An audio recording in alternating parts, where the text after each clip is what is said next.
Hello everyone, welcome back to the True Crime Friday podcast with Lauren and Matt. Before we get into this episode, we're going to do a disclaimer. This podcast is completely ad-free. We make no money off this podcast and we never will.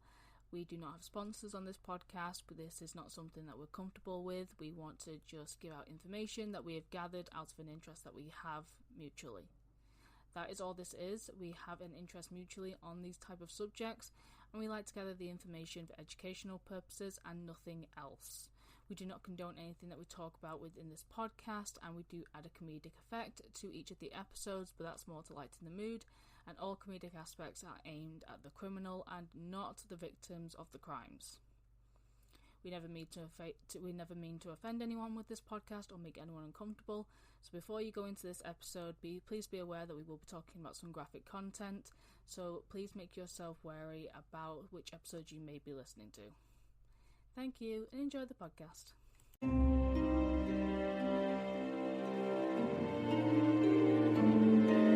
Everybody again. Hello, Matt. How you doing? Doing good? Alright.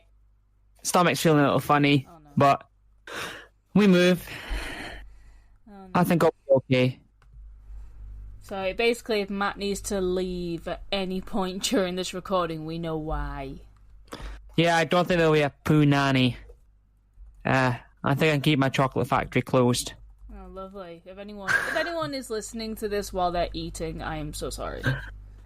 No, I don't know why. I haven't had much to eat, but it might have been what I ate for breakfast. But maybe me eating my sushi and having the whole Monster Energy didn't help. But I'll be all right. I haven't been ill in a while, so you know when you're not ill in ages, and then you start feeling a little bit funny, and you're like, oh no, not my time, please. But I think I'll be okay. You'll be fine. You should be fine. Yeah, just a funny little tummy. Tummy being a little funny. Yeah. As much as I love sushi and energy drinks, the two combined is something I don't think goes down very smoothly. No, it goes down smoothly before, but I didn't want to be like, oh, I've got an upset stomach. Yes, I'm not gonna have to run to the loo, but at least I'm not the one doing it. But I'm fine for now, where I don't think there'll be any issues for me having to feel like, oh, sorry, I can't do this. Yeah, we're not gonna have any of those run-ins. It should be fine. But yeah, everyone, welcome back to another episode. Welcome back to another week. We normally, obviously, I'm very much aware that this episode has gone out a few hours earlier than it normally does, because we normally release it. It's on Fridays, but it's always Friday evenings. I'm aware this is out at midnight, meaning Friday morning.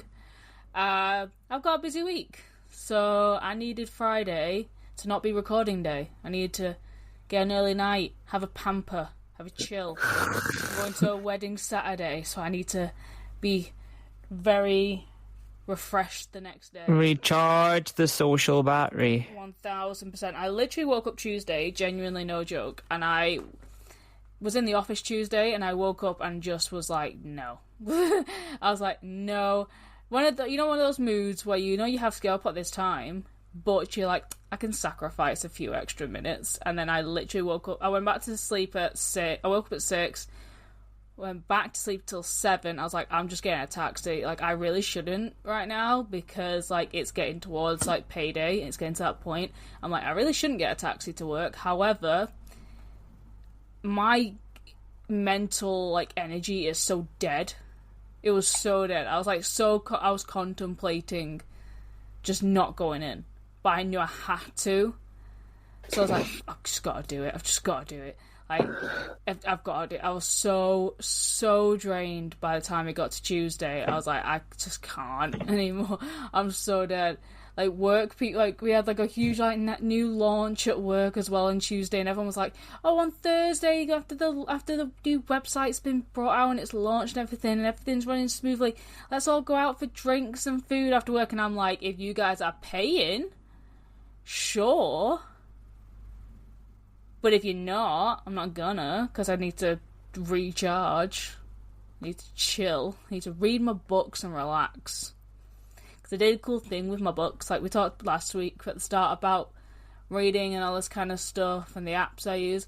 I organised my bookshelf into what I've read and what I haven't read, and I wrote down the titles of every single book that I haven't read, ripped up the papers, folded them up, and put them in a jar. So it's like a random book picker. So it's like whenever I don't know what to read next, I'll reach into the jar and pick out a random one. I think that's a really good idea. But I just cannot deal with people until Saturday. I'm up at the arse crack of dawn. I don't even know what time I'm meant to be getting up yet. I have no idea what time I'm going to get up yet. My dad is me and my mum are very much like, we need to know what's going on days in advance so we can plan it out by time. And we will be specific about those times. That's how me and my mum work. My dad, no, does not work that way. My dad's photographing this wedding, and we know that the bride, my cousin, wants getting ready pictures, and this man has not gone to check what time she's getting. Her makeup artist is turning up. So, that getting ready. Yeah, like the bride and the bridesmaids getting ready, and they always get the pictures of the makeup getting done, like the dress before it's being worn, so it's hung up and everything. All the little detailed shots that they like to have, and she wants all of that. And I don't know what time we're going, and my dad's the one who's driving, because it's a family wedding, so we're all going together. So I'm like, right, fucker, find out what time the makeup artist is getting there. The wedding starts at 12. It's over an hour drive away. So I'm just like, my head just like calculating roughly, without him telling me, what time I need to get up. Because my mum messaged me today and just said, by the way, we can't check in until 3 p.m. The wedding starts at 12, and it's in the same building, whatever. It's a big like spa hotel. And I'm like, great, so I can't get ready there. That's what that tells me. I can't get ready at the venue. So I need to get ready before we go. So I need to find out what time we're setting off, so I know what time to wake up, so I can shower, do my makeup, do my hair, get in my dress, because I won't be able to change into my dress when I get there, and walk around my parents' house and also have time to eat breakfast, because when you are at a wedding, you don't have your 3 meals in a day kind of thing. It's one of those. So, I'm currently on edge because my dad's a pain in the ass, and also me and my brother are sharing a hotel room, which is fine. However, my dad, he booked this a year ago. He booked the room a year ago. We were like, fine, fuck it, we'll deal with it. It's fine. It might be funny, because we've not shared a room since we were kids. And then my dad just went. And then me and my brother, obviously, just in our heads, just went, obviously he's booked a room with 2 separate beds. And then the other day, my dad just goes, oh yeah, I need to still ring up the hotel to ask them if the room has got 2 separate beds. I'm like, you didn't check that when you booked it. He was like, no. And you're going to ring up a few days before the wedding to check if they did. Are you stupid? Are you actually stupid? My dad's a bit stupid, clearly. Hi, Dad, if you listen to this, you won't. Because your attention span is very, very short. But you tit. Because if it gets to next week, and we record the next episode of this podcast, and I literally have to start with, yeah, he didn't get to a room with 2 separate beds, just know my brother's on the fucking floor. He gets the floor. I get the bed. I'm the eldest. That's how it works. It's going to be so stressful until I find out what's going on. I'm not liking it. I don't like the unknowing. It does not go well with me. I like to plan. I'm a planner. I don't like the unknown. The unknown's stupid and weird. I don't like it. But it's going to be fun. Maybe. Slowly dying at the thought of it. But anyway, did you have a non-stressful few days, Matt? Yeah. Oh, you lucky fuck. Oh, wow. You lucky bastard. Nothing as stressful as I can think. Work was fine. Our auditor came. We passed again. Well, my half of the audit passed again with 100% 2 times in a row, so I think that's fine. Did I mention that? I mentioned that last week, but that's not much. That's all I've got to say, really. I mean, I was at a gig at the weekend, and that was about it. Because one of the local bands, my favourite local band, their guitar player, who is then also in 2 other bands, and another band that was playing the dual headliner gig, left. So it was quite a bit of an emotional gig, but it was a good gig nonetheless. And then that's really it. To be fair, not much else to say. Well, I could say a million things about the gig and everything like that, but I am just gonna keep it short and sweet, and not ramble on for ages about this one gig that I went to, and how I'm doing quite well at work. Well, like we normally do, where we just ramble on about gigs. Yeah, and I don't want to spend half an hour tooting my own horn, be like, "Oh, I'm doing well at my work." Life's going good. Life's going good, and that's good. That's all that matters. He's doing well, guys. He's got no stress. He's not like the rest of us. Well, there's always stress with whatever you do, and there's stress at work all the time. But I just try not to let the stress get to me, because when it does get to me, it's like, Okay. So I just try to not. Okay, update. My dad just texted me. The rooms are sorted. We're fine. Thank God. Fucking does it right. Yay. Just need to know what time we're setting up now. Let me plan my time accordingly. Thing is, I know what'll happen. I'll plan it. I'll have the times in my head. If anyone goes a minute over the time that we said we were going to set up, I'm going to get so agitated. I'm not going to enjoy this. But anyway, one thing to not really enjoy might be this case, because it's pretty dark. And it's very known. Like, I would be shocked if you don't know this case.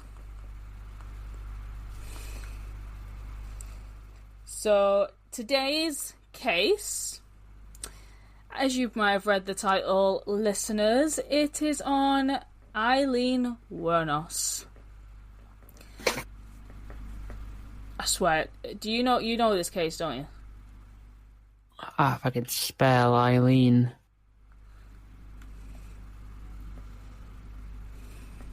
Ailleen. Oh, yeah. I know who it is now. Yeah. Oh, hang on.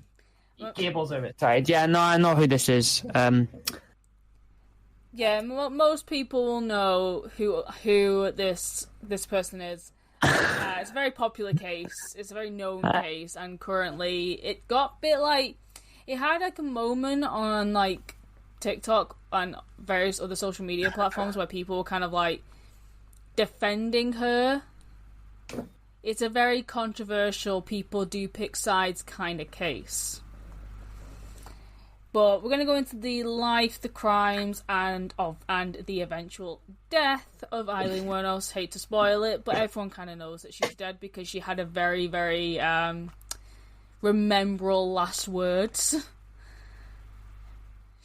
Yeah, no, I'd forgotten about her. Yeah, I'm surprised that we've never covered this case before, but I'm not gonna lie, I feel like there's a lot of her murders kind of jumble all together, and I think that's a thing that with her case that kind of shocks people. A lot of her murders are very jumbled together, so there's not as much information as there out there as you would hope.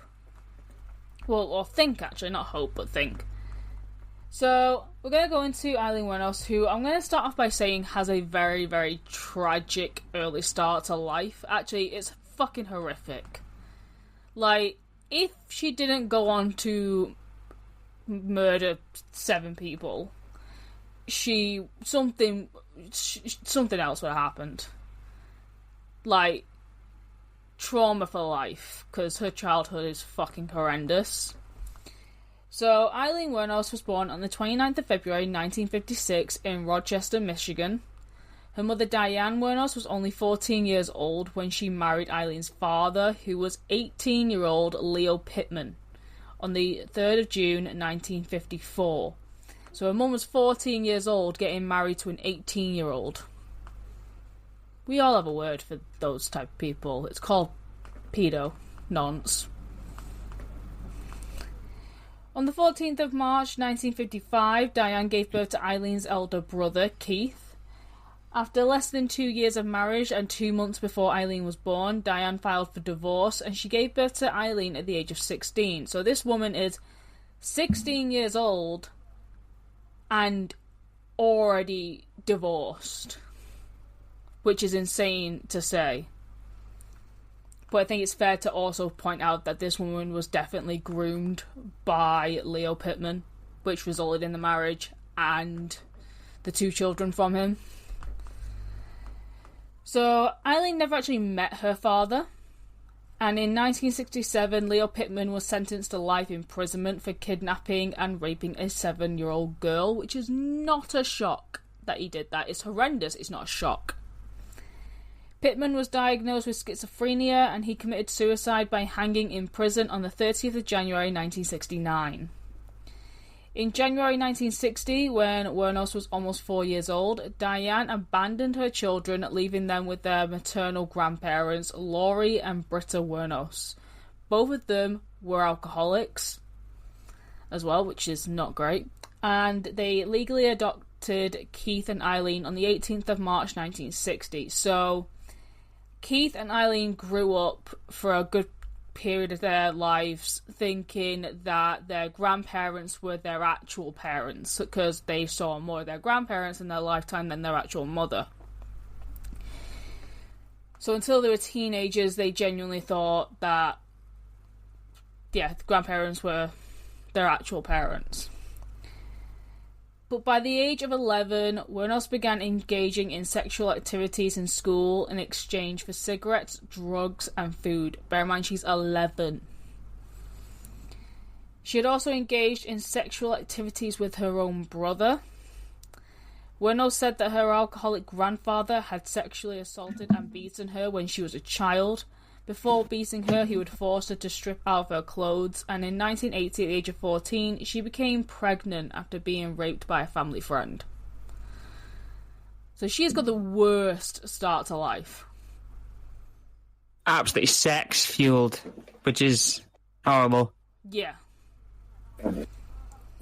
Wuornos gave birth to a baby boy at a home for unwed mothers on the 23rd of March 1971, and we've spoken about homes for unwed mothers, and they just sound horrendous and just depressing. I mean, it's horrendous enough having to have a child that young. Yeah.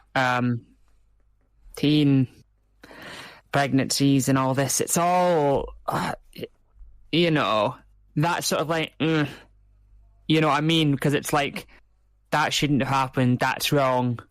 Also, because bear in mind, this is in 1971, so there wasn't access to abortion at that point. No.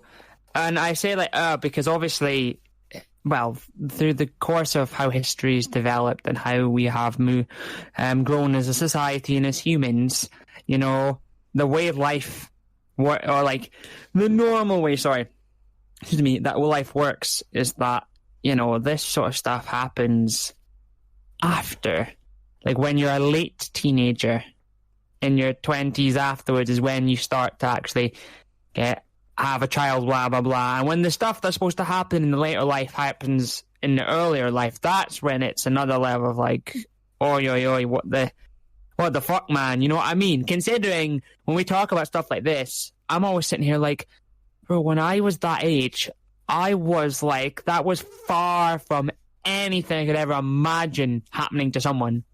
Yeah. And then here I am reading about it thinking, fuck me, when I was, when I complained about shit when I was 11, maybe inside playing video games, there was people probably getting impregnated at that age and being assaulted and already had a 0 to 100 life way worse than mine. I mean, yeah, she's literally 14 years old.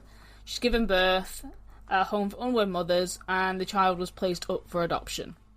Thing is, even at 14, you don't even really know much about being pregnant or anything. Like, you don't know fuck all. Yes, she gets sex education in school, in primary school. Not at this point in time, you wouldn't have done it. It also depends on which school. Some schools don't. Well, yeah, but I'm saying, in some schools, in primary school, you get sex education, and you get taught bare basics, and even then, you don't know what the hell's going on. Yeah, because and we have that now with our generation and such, and we got taught sex education. I mean, we got taught sex education. Like, I've got a few friends that went to very, very religious schools, and they did not get taught sex education because these schools believed that the best form of sex education is just to tell them that it's wrong and that you need to wait till marriage and all this kind of crap. There are schools that are still like that, it depends. But I'm going to guess in the 1960s and 1970s, you don't know, they're just not teaching it in the fucking slightest because it's before abortion's a thing. And she's been dealing with stuff like this since she was 11. So, like, yeah. And as well, it's not at the time where you have access to the internet to Google your problems and find out what's happening. You know, stuff just happens and it's like, oh crap, what the fuck's happening to me? And then the adults have to kind of tell you. And even then, you still don't fully grasp what's going on because you've never seen anything like that before. And then it's happening to you.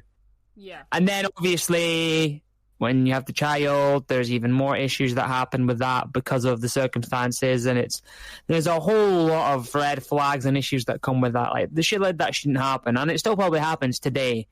And there's a whole nother level of just like, you know, you need to be a certain age to do stuff, but then it seems like the age for that goes lower and lower as time goes by because of how messed up society can be, and it's absolutely horrible. I hate having the thought to think about that, or even someone having to deal with that, because you know, when people have an upbringing as fucked as that, you kind of sit there and go, well, you know, why did they not have the normal kind of life everyone else did? Why did it have to be like full throttle, stuck in fifth gear to the max, where everyone else's life developed somewhat properly, I should say, and instead they experience stuff that probably people even 30 years older than them hadn't even experienced yet. Yeah, true. So, a few months after her son was born, she dropped out of school, and around the same time, her grandmother passed away from liver failure. When Wuornos was 15, her grandfather threw her out of the house along with her brother Keith, and she began living in the woods near her old home and supported herself through sex work at the age of 15. On the 27th of May 1974, at the age of 18, Wuornos was arrested in Jefferson County, Colorado for driving under the influence, disorderly conduct, and firing a .22 caliber pistol from a moving vehicle. She was later charged with failure to appear. In 1976, Wuornos hitchhiked to Florida, where she met 69-year-old yacht club president Louis Gratzfell. They got married, and the announcement of their marriage was printed in the local newspaper's society pages. So she gets married around the age of 20 to a 69-year-old yacht club president. So like, she's married into money there, and I know a lot of people are obviously not going to agree with possibly her intentions with that, but she went from living in the woods to then marrying a yacht club president. Like, if things would have just stayed there, amazing. But obviously it doesn't. So, Wuornos continually involved herself in confrontations at their local bar and went to jail briefly for assault.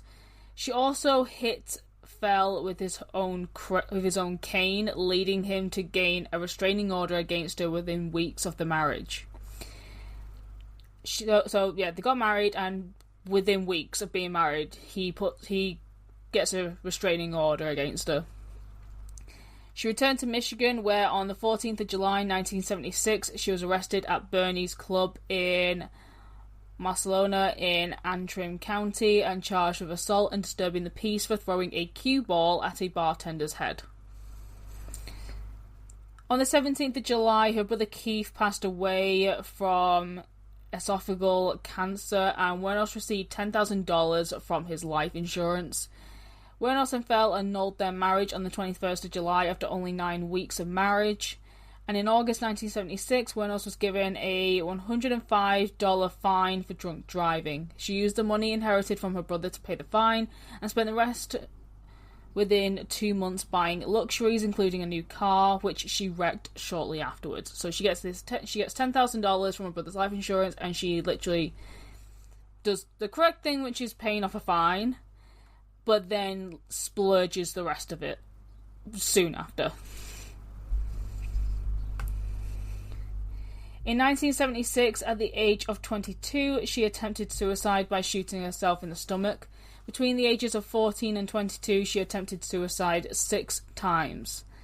On the 20th of May 1981, Wuornos was arrested in Edgewater, Florida for the armed robbery of a convenience store where she stole $35 and 2 packets of cigarettes. She was sentenced to prison on the 4th of May 1982 and released on the 30th of June 1983. On the 1st of May 1984, Wuornos was arrested again for attempting to pass forged checks at a bank in Key West. On the 30th of November 1985, she was named as a suspect in the theft of a revolver and ammunition at Pasco County. So she's getting arrested a lot within the space of 4 years. On the 4th of January 1986, Wuornos was arrested in Miami and charged with car theft, resisting arrest, and obstruction of justice for providing identification bearing her auntie's name. Miami officers found a .38 caliber revolver and a box of ammunition in the stolen car. On the 2nd of June 1986, Volusia County deputy sheriffs detained Wuornos for questioning after a male companion accused her of pulling a gun in his car and demanding $200. Wuornos was found to be carrying spare ammunition, and police discovered a .22 pistol under the passenger seat that she had occupied. In 1986, 30-year-old Wuornos met 22-year-old Tyria Moore, a motel maid at a Daytona Beach gay bar called Zodiac. They moved in together shortly afterwards, and Wuornos supported them with her earnings as a sex worker. On the 4th of July 1987, Daytona Beach police detained Wuornos and Moore at a bar for questioning regarding an incident in which they were accused of assault and battery with a beer bottle. On the 12th of March 1988, Wuornos accused a Daytona Beach bus driver of assault. She claimed that she pushed her off the bus following a confrontation. Moore was listed as a witness to the incident, and later at her trial, Wuornos stated, "It was love beyond imaginable. Earthly words cannot describe how I felt about Tyria."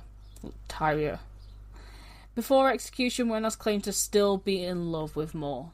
So they had a relationship going on. She stays with her in a very, very, very small house while she works as a sex worker to support both of them.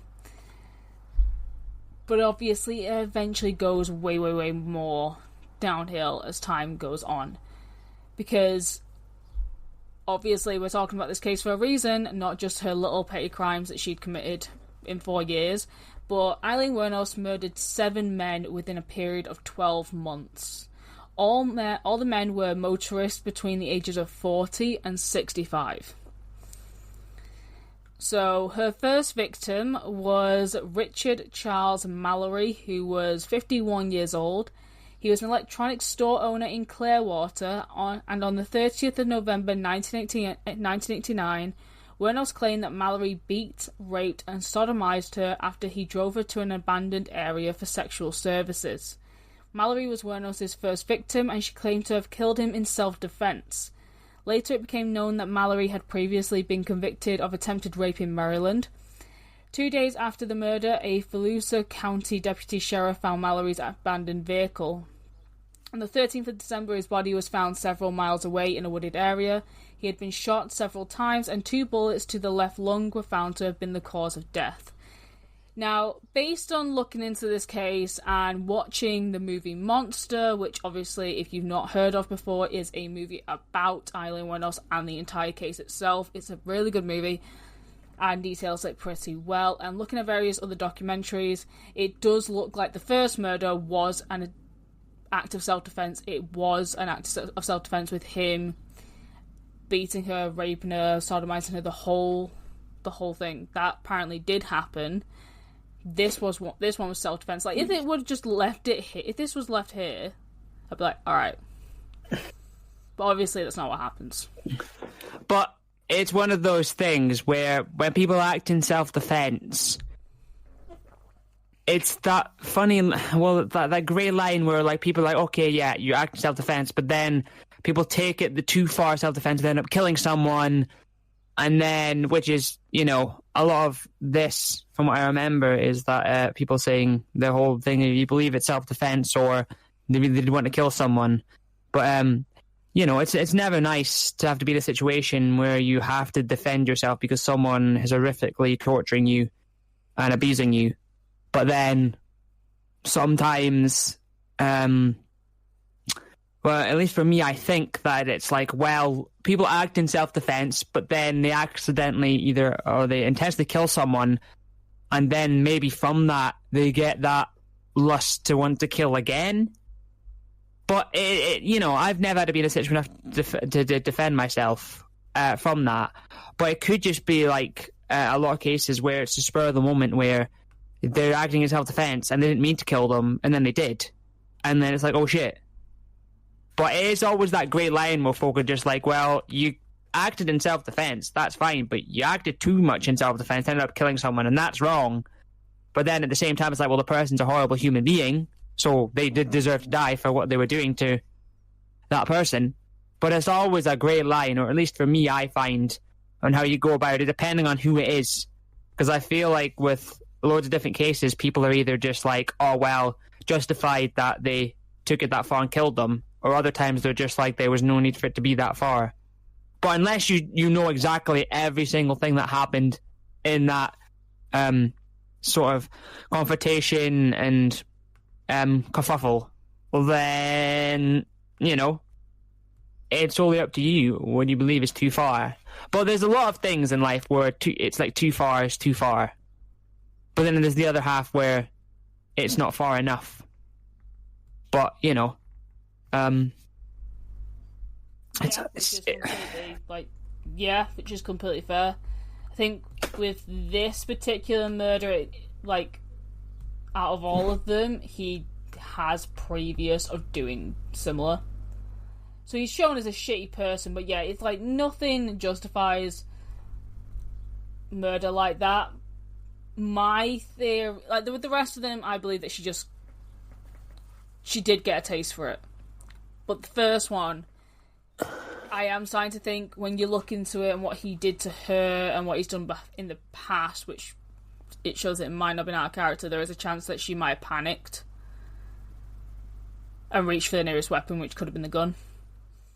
Yeah, I think there's those fears of panic where you try and defend yourself and you don't defend yourself in like when you watch movies and someone defends themselves by just beating someone up because they've got so much strength and their fists are so powerful. Not everyone's like that. So in panic, you just pick up what you have.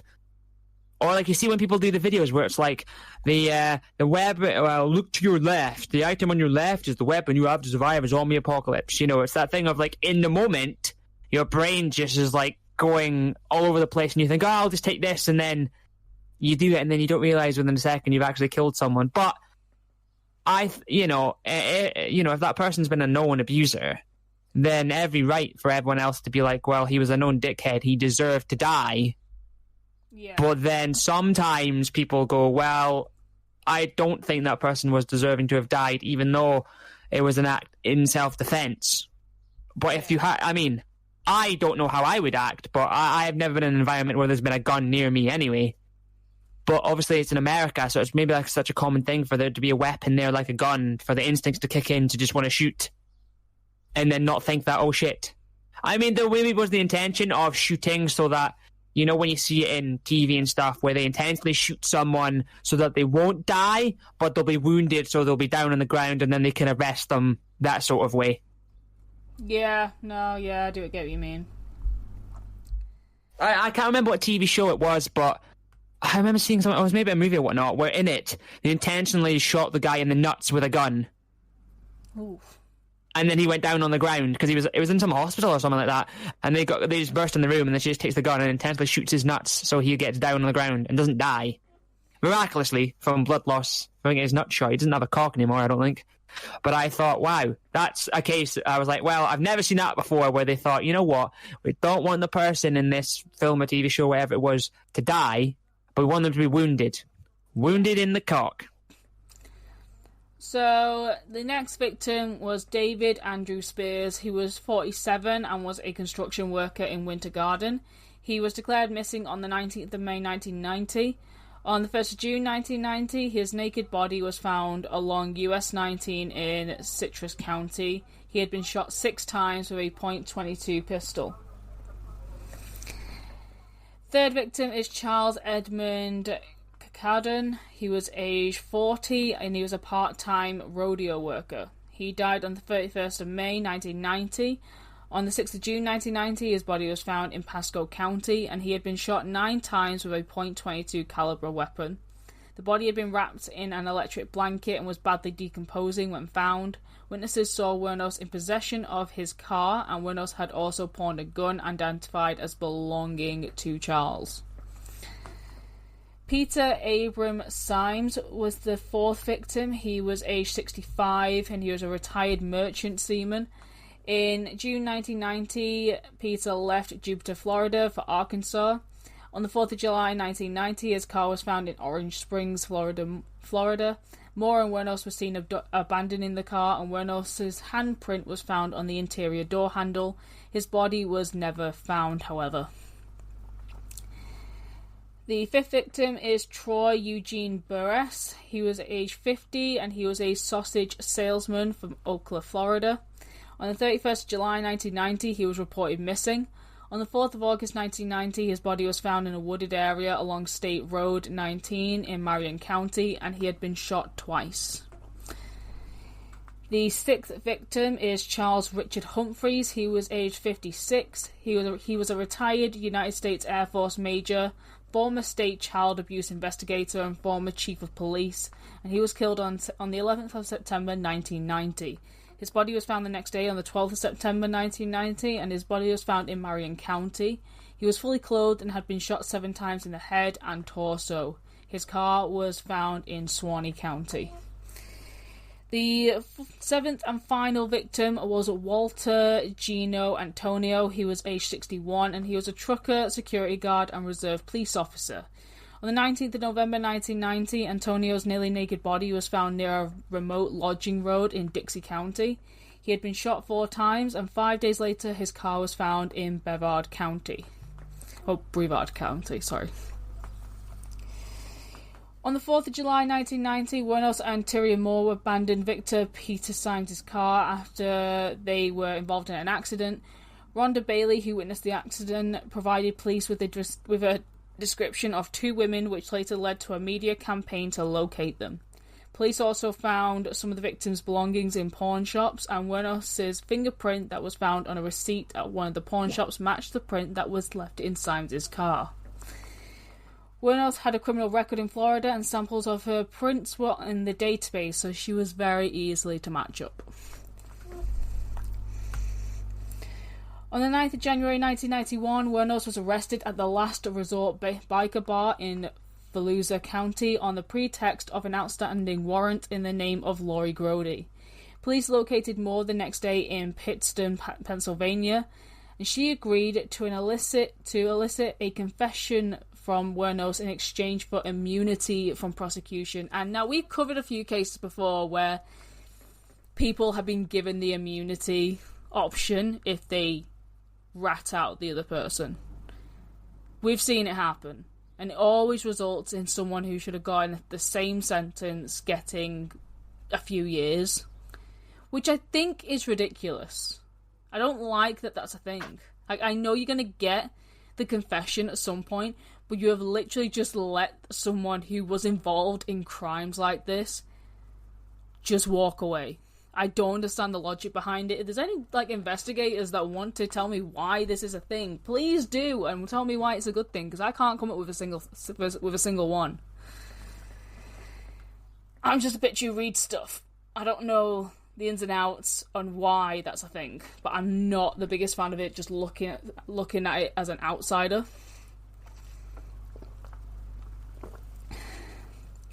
So Moore returned with the police to Florida, where she was put up in a motel. Under police guidance, she made numerous telephone calls to Wuornos, pleading for help in clearing her name. 3 days later, on the 16th of January 1991, Wuornos confessed to the murders. She claimed the men had tried to rape her and she killed them in self-defense.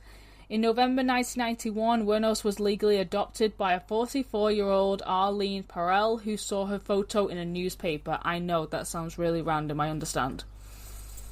It is quite random. But she got adopted whilst in custody for these murders. And because she was in the newspaper, this 44-year-old decided to adopt her in hoping to give her a better life when she gets out. Obviously, that doesn't happen.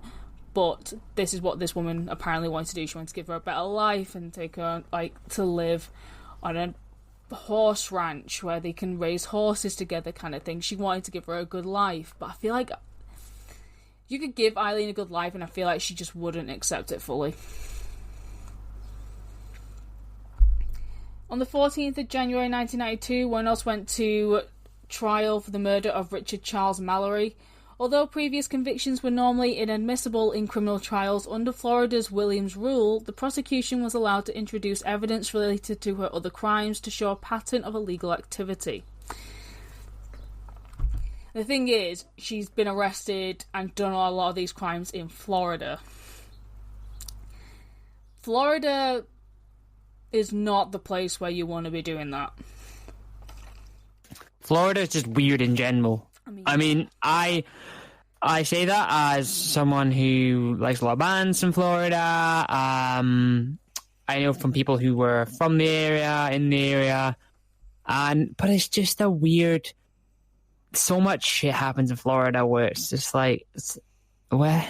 You know what I mean? From the memes of Florida Man, from all the shit you hear, and I wouldn't be surprised that half the laws and stuff they have are just so whack and all that. It's just it's an interesting place, but crazy. For people who don't know, they probably think, "Oh, Florida's just a state." But for the people who kind of know, and probably know more than me, know that it's such a conglomerate of just shit show that goes on in Florida. Maybe I'm wrong, but from what I've seen, you know what I mean?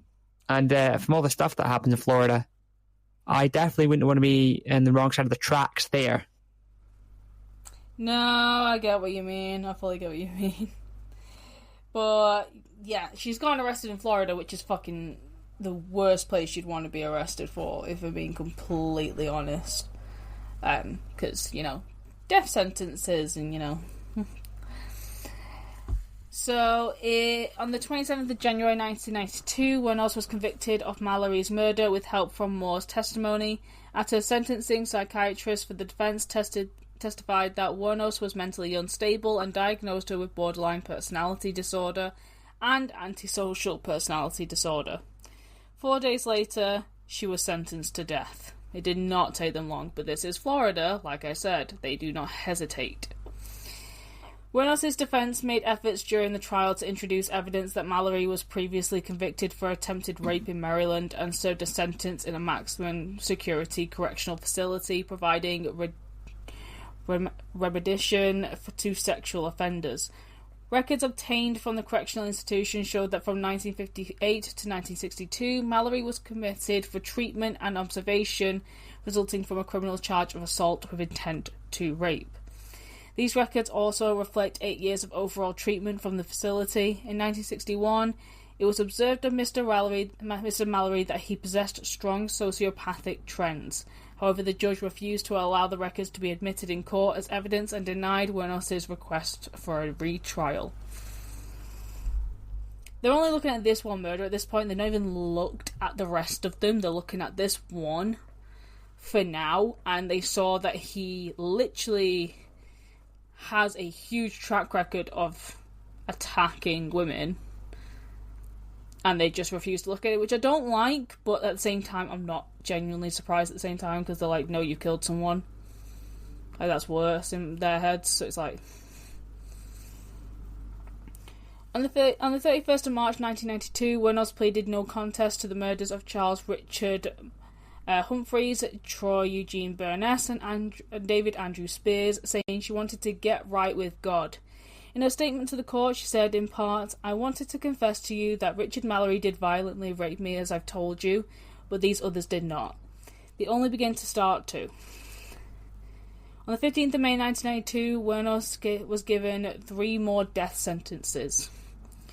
In June 1992, Wuornos pleaded guilty to the murder of Charles Edmund Clarkston. In November 1992, she received her 5th death sentence. She's got 5 death sentences. 5 death sentences where, well, realistically, 4 cannot be carried out, because when you die, the other death sentences don't matter unless there was a way. Imagine that there was a way of, like, if that was true, of, like, you could get 5 death sentences because they found a way to revive you after you've died, so they'd have the horror of going through dying another 4 times. I can see that happening in the next 100 years, you know. That would be that's like that's a way to show evil people, like, oh, you think you only die once? No, we're gonna make you live that horror again and again. I can see it being something that gets invented, but I can also see it be something that is only available in certain countries. Oh, but also that's probably gonna get abused to hell if that's a thing that can happen. Oh yeah. So in February 1993, Wuornos pleaded guilty to the murder of Walter Gino Antonio and was sentenced to death again. So no charges were brought against her for the murders of Peter Abraham Seams, as his body was never found, so they can't really go based on it, but they have got enough to give her 6 death sentences. So they're just like, not charging her for this one is not exactly going to change anything now, is it? Wuornos received 6 death sentences in total. Wuornos told several inconsistent stories about the killings. She did claim initially that all 7 men had either raped or attempted to rape her while she was working as a sex worker, but later recanted the claim of self-defense, citing robbery and a desire to leave no witnesses as a reason for murder. She does go back to the attempted rape story quite a lot. She switches a lot during this entire case. During an interview with filmmaker Nick Broomfield, when Wuornos thought the cameras were off, she told him that it was in fact self-defense, but she could not stand being on death row, where she had been for 10 years at that point, and she just wanted to die. Because that's an interesting watch if you want to give it a go. The Nick Broomfield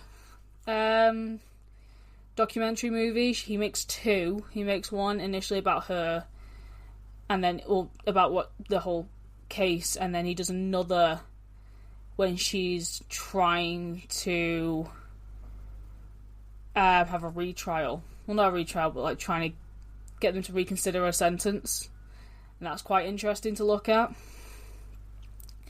Wuornos was incarcerated at the Florida Department of Corrections, Broward Correctional Institution, Death Row for Women. That is a long fucking name for an institution. Just shorten it to fucking Florida Department of Corrections. Then put Death Row underneath it in brackets. Anyway, she was incarcerated there and then transferred to the Florida State Prison for execution. Her appeal to the US Supreme Court was denied in 1996. In a 2001 petition to the Florida Supreme Court, she stated her intention to dismiss her legal counsel and terminate all pending appeals. She wrote, "I killed those men, robbed them as cold as ice, and I'd do it again too. There's no chance of keeping me alive or anything because I'd kill again. I hate crawling through my system and I'm so sick of hearing this she's crazy stuff. I've been valued so many times, I'm competent, sane, and I'm trying to tell the truth. I'm one who seriously hates human life and would kill again." Wuornos genuinely believed that she wouldn't be sentenced to death and would live on a ranch with her adopted mother raising horses. So when the verdict was read out to her in court for the final murders that she appeared in, she was actually in shock. She genuinely thought that they were going to take the death sentences away. She didn't think that she would actually be sentenced to death. She didn't think it was going to happen. What? Yeah, she genuinely thought that, like, appealing her sentences would work, and that at some point she might live on a ranch with her adopted mother.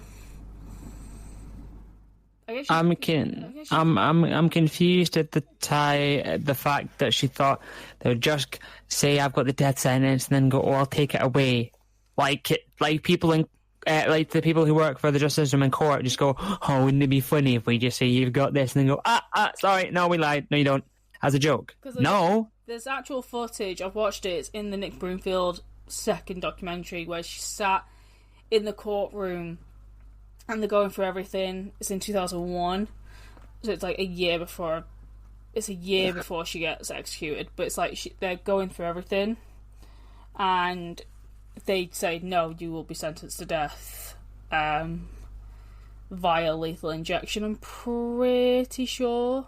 Yeah. And she literally sits there with her eyes wide, genuinely in shock.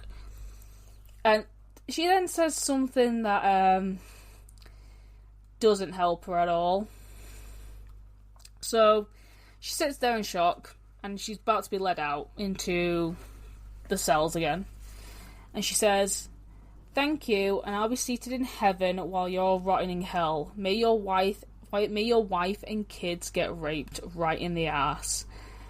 She said, as she's being led out of the courtroom, she says, "I know I was raped. You're all nothing but a bunch of scum putting someone who was raped to death. Fuck you, motherfucker." And then middle finger up to the judge, walks out. But she said it very, when she says it, she's very well together. She's not like panicked as she's saying it. She doesn't sound very shaken, but she says it very, very collectively, which makes it a bit scarier. When I was watching it, I was like, ooh, that's a bit, like the entire thing that she says is horrendous, but it's the way she says it that makes it worse. Genuinely go give that a watch. It's very interesting, but it's fucking horrendous at the same time. So while her I just find it fucking so nuts, right? When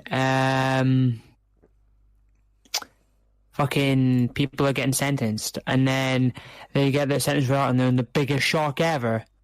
It's like, come on, you know what you fucking did. Why are you shocked that you getting that?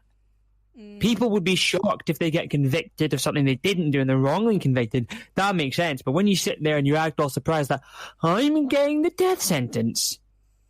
No. You totally didn't do so much fucked up shit.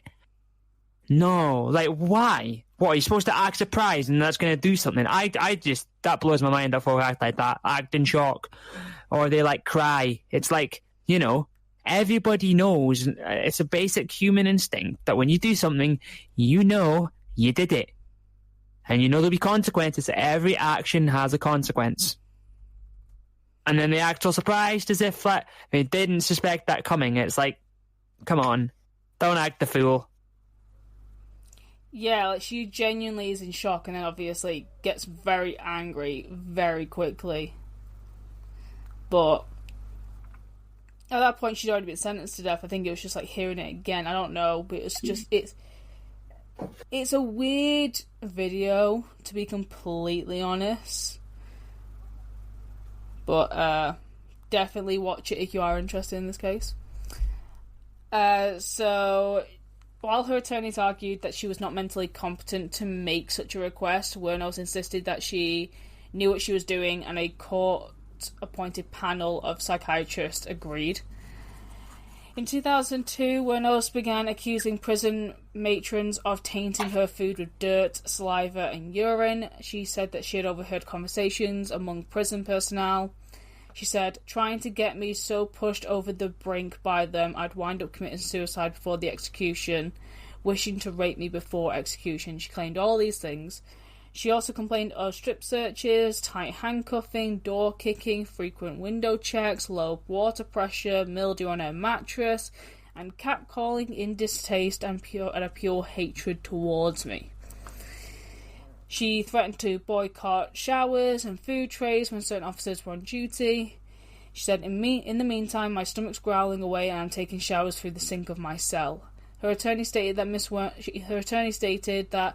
Wuornos really just wants to have proper treatment, humane treatment, until the day she is executed. He added, she believes what she's written. Thing is, it's a very clear pattern with serial killers when they're in prison. They don't get treated nice. None of them do. Dahmer didn't get treated nice when he was in fucking prison. They hated him. You're not going to get any less of a treatment. We've talked about this multiple times. When you go into prison, people in prison know what you're in for. No one's nice in prison. What, do you think it's a happy land of, like, fucking elves and fairies? No. People know that you're fucked up, and they will treat you bad. You're not supposed to get treated nice in prison because you've committed a horrid crime. You know? Yeah. Exactly. So in the weeks before execution, Wuornos gave a series of interviews to documentarian Nick Broomfield and talked about being taken away to meet God and Jesus, and the angels and whatever is beyond the beyond. In her final interview, she once again changed her mind. She once again changed her mind. That her mind was tortured at BCI and her head crushed by sonic pressure. I genuinely think, like, when it came towards the end, because she knew what was coming up, she knew. She was that scared of it. She was saying that she wasn't, but she was that scared of it. It was driving her a bit crazy. Like, I genuinely think that she was going a bit crazy way more crazy towards the end. Because, yeah, she was claiming that, you know, her mind was being tortured and her head was being crushed by sonic pressure and all this kind of crap. Food poisonings and other abuses worsened, she said, and each time she complained with the goal of making her appear insane or to drive her insane. That's why they did it all. They abused her and all this kind of stuff. They did all these things in the prison because they wanted to make her look crazy. She also turned on Nick Broomfield, and at this point they actually developed like a bit of a friendship because he'd been to visit her to interview her quite a lot over those past few years. So they actually developed this kind of friendship. Like in the videos, when she's walking into the room and she sees him, she smiles, she's very happy. She seems like a normal person, like someone who you could genuinely just have a chat with when she walks up to him and sits down with him. She's very happy all the time whenever she's with him. But on this one occasion, this was the last time she would ever appear on camera as well. She turned on him, got really fucking angry, and said, "You sabotaged my ass, society and the cops and the system. A raped woman got executed and was used for books and movies and shit." She said, "Thanks a lot, society, for railroading my ass."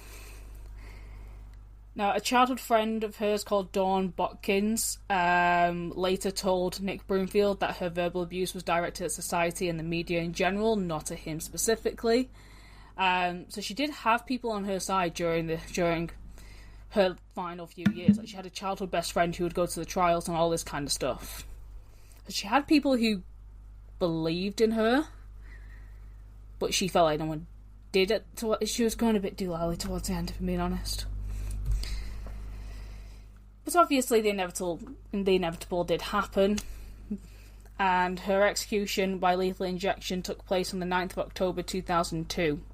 She declined her last meal, and that's very known about her. Her last meal was a big thing. It's on the list of like death row inmates' final meal as being the most peculiar, because she declined her last meal, and her final meal could have been anything under $20, and she decided to go for a cup of black coffee instead. Her last words were, "Yes, I would just like to say I'm sailing with the Rock." And, yeah, by the way, before I finish her last words are quoted a lot. They're very infamous with her, because some people decide not to have a last word, just decide not to do it, get it over and done with. Her last words were, "Yes, I would just like to say I'm sailing with the Rock and I'll be back. Like Independence Day with Jesus. June 6th, like the movie. Big mothership and all. I'll be back and I'll be back." She died at 9:47 a.m. She was the second woman in Florida and the 10th in the United States to be executed since the 1976 United States Supreme Court decision resorting capital punishment. After her death, Wuornos' body was cremated. Her ashes were scattered beneath a tree in her native Michigan by her childhood friend Dawn Botkins. At Wuornos' request, Natalie Merchant's song Carnival from her album Tiger Lily was played at her funeral. Wuornos spent many hours listening to this album on death row. When Merchant found out about this, she gave permission to use the song in the closing credits of Nick Broomfield's documentary Aileen, Life and the Death of a Serial Killer. According to some specialists, Wuornos' crimes have been related to her psychopathic personality and her psychotraumatic past. Assessed using the psychopathy checklist, Wuornos scored 32 out of 40 with the cut-off score of 30 for determining psychopathy. Wuornos was also known to meet the relevant criteria for determining borderline personality disorder and antisocial personality disorder. According to Bryce Arrigo, Wuornos' childhood sexual abuse and career in sex work invocably damaged her, and it could be seen that traumatic experiences throughout most of her young life could play a part in her psychological state, including her biological mother's departure, as well as her grandmother ignoring the abuse that she endured from her grandfather, thus leading to the lack of development of a mother-daughter bond for Wuornos as a young girl. But there are so many people who didn't have a mother-daughter bond and they don't do shit like this. It's horrendous, but it's not always the reasoning why in my head. The damage was then made worse because both Wuornos and her brother believed that their grandparents were their biological parents, but at the age of 14 they learned that this was not the case, which further damaged the relationship between Wuornos and her adopted parents. Wuornos was also known to have behavioural problems, such as having an explosive temper, which limited her ability to make friends, as well as making it increasingly difficult for her to maintain relationships. Her traumatic upbringing, including her physical and sexual abuse, may have being partially linked to the development of her borderline personality disorder. Such severe trauma can also disrupt the structure of the mind at various developmental points and result in primitive, dissociative, and splitting defences to ward off the intensity of emotional and sexual stimulation that cannot be integrated as a child. That is all done by professionals. That ain't me. That's a quote from professionals who looked at her a bit closely after she was executed. Now, obviously, if you want to read into more of Aileen, you can do. Because there are many books, there are many forms of media about her and the case.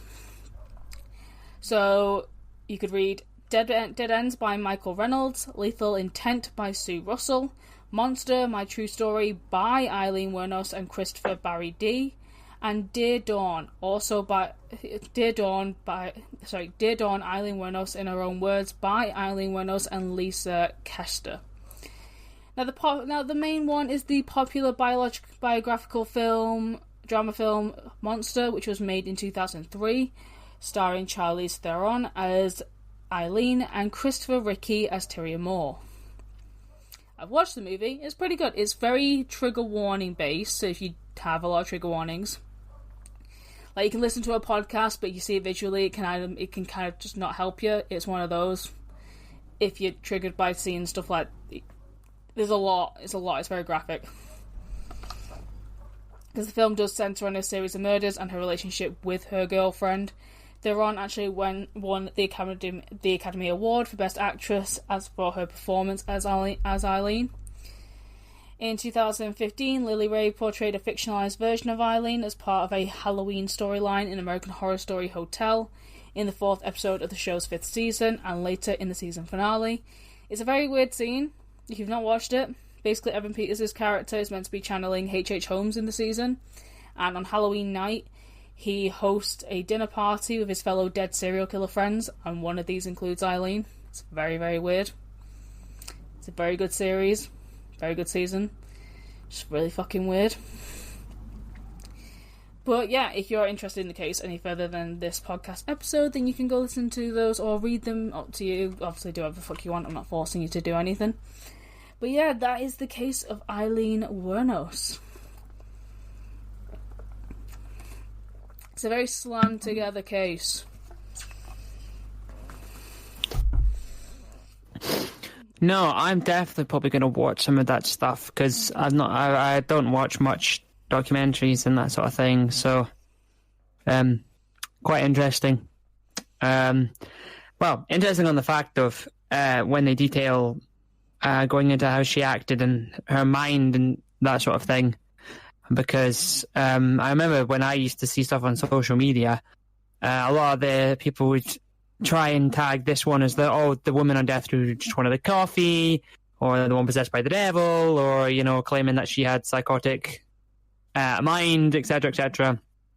But there's so much, like, fucked up stuff in here where it's just, like, anything could have been a factor as to why she was an evil person. And how she, everyone's going to be in hell, well, I'm going to be in heaven, all this sort of stuff. So, it's still interesting nonetheless. And, I'm surprised we hadn't done this one. I'd completely forgotten about it. Yeah, like, I've been like, wait, have I ever covered this one before? And I obviously had to look through our many episodes and went, no, we have not. So, this is very interesting. I thought it's about time that we finally covered it. So, very happy to do so. I hope everyone thoroughly enjoyed this episode. And yeah, hope you enjoyed it. There's not much else I can really say about it other than that. But yeah, like I said, if you do want to learn more about it, there obviously are those options. But yeah, hope you guys thoroughly enjoyed this episode, and we will see you next week with another one. Bye. Bye.